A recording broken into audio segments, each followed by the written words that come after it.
Hello, Uprightians.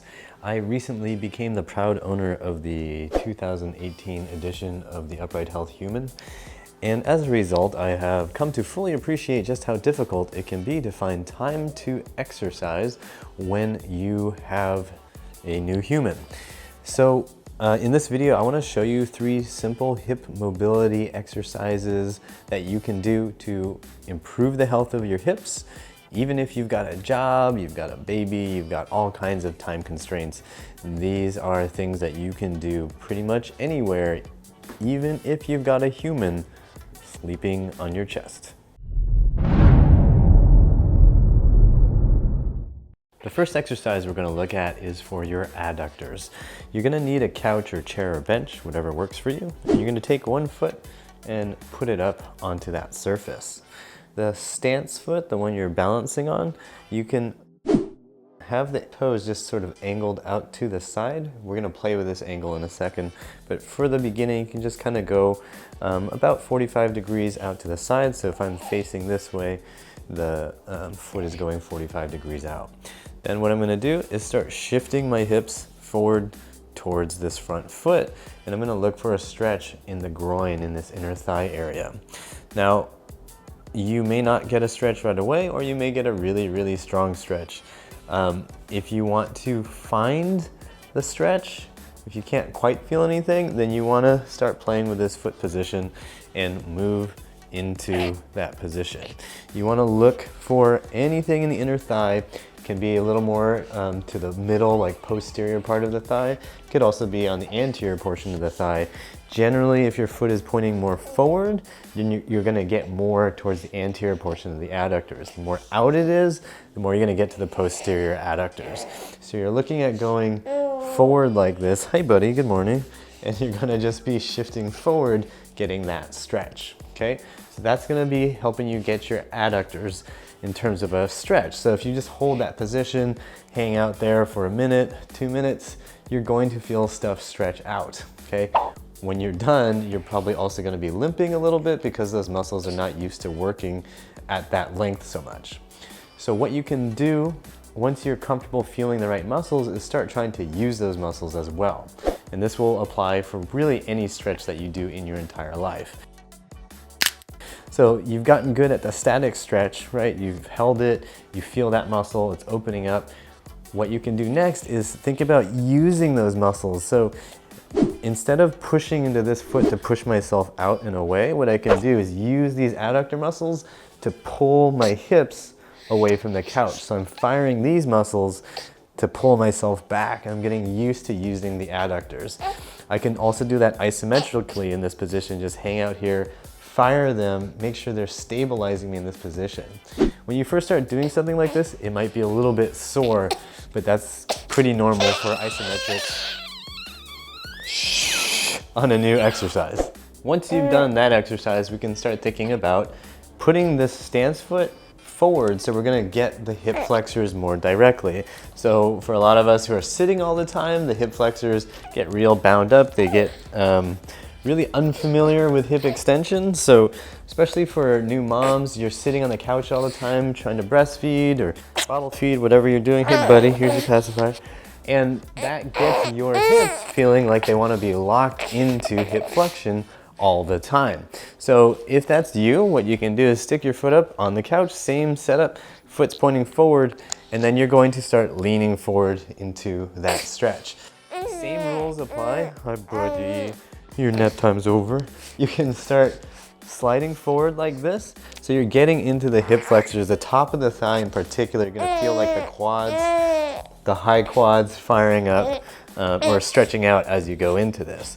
You can also try bending that knee. So that's gonna give you even more stretch on the quads. This couch is a little high for me to do this, but you can basically be trying to drop down here and teach the quads to be able to control knee extension and flexion. That's gonna give you some strength work on mostly on the distal quads. You'll feel getting burned out. So the part of your quads that's closest to the knee, that's where you're gonna feel the burnout if you start doing this. One thing to pay attention to is I'm trying to keep a pretty even amount of pressure on my forefoot. So I'm not like ooh, I almost hurt myself. I'm not letting the toes dive in this way or the knee dive in, so I'm only on the big toe, and I'm not flaring out to the side, so I'm off of the big toe. I'm trying to keep things pretty flat and controlled there the whole time. So do things slowly and controlled always.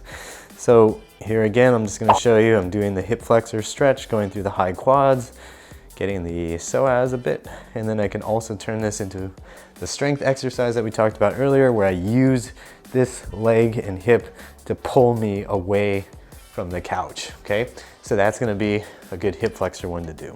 A third really great thing you can do with the couch, with a baby who is in transitional nap time, is to just throw your leg right up onto that surface, okay? And think of this as a hamstring stretch.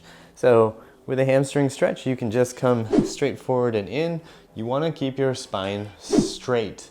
You do not want to be curling because you wanna, stop shaking, because you wanna impress yourself or impress somebody at how low you can go.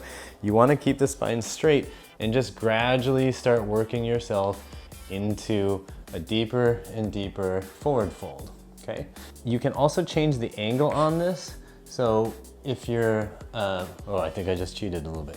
If you feel like one direction, one angle is really easy, what you can do is also change that angle, right? You could still be facing this way, but have the foot angled out. So if I'm here, I could have my foot out there, here. I can even have it crossed my body like that. So all those angles are fair game to hit your hamstrings in different ways. Now, a couple fun things you can do with this. Here's your pacifier. You can fire your hamstrings like you're pushing down into the couch to make the hamstrings work. You can do that at varying degrees of hip flexion. So if I'm coming in, I'm pushing down and pushing down and pushing down. I can also keep pushing down as I lift up. So that's really teaching the hamstrings to be firing and create tension to help me come back up. So I'm here, I'm here, I'm here. I'm firing, firing, firing, pushing down to come back up.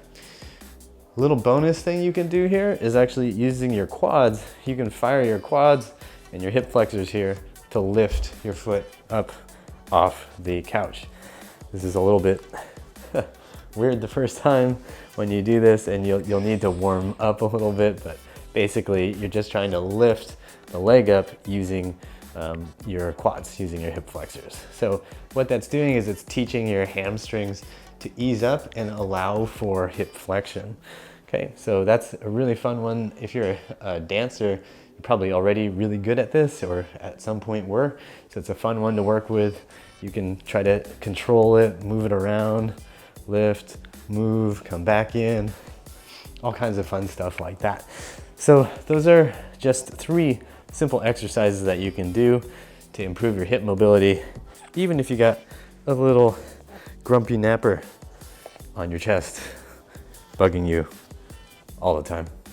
A brief note on how often and how much to do these exercises. When you're doing a stretch, you can start with 30 seconds and then move yourself up to 1 minute to 2 minutes. When you're doing the active portions of an exercise, I would generally say, especially if you're a beginner, just try it out for like 3 to 5 repetitions per side. Maybe do 3 sets of that and then just call it a day. And if it feels like that's not too big a deal for you, then you can feel free, I know buddy, you can feel free to do more, because he thinks you should do more. You just want to pay attention to how your body responds. You don't want to make yourself so sore that you can't function, and oh boy, and can't help soothe a cranky baby. If you found this video helpful, drop a comment down below and click the like button and subscribe for future videos. And if you did all those things and you like the look of this baby and you want to see him grow bigger and turn into a full-size human, and you can kind of tolerate me, then consider supporting us on Patreon. A $1 pledge per month really helps with production costs, helps put milk into this guy, and helps us create more content to help you. As always, I hope you remember that pain sucks, life shouldn't.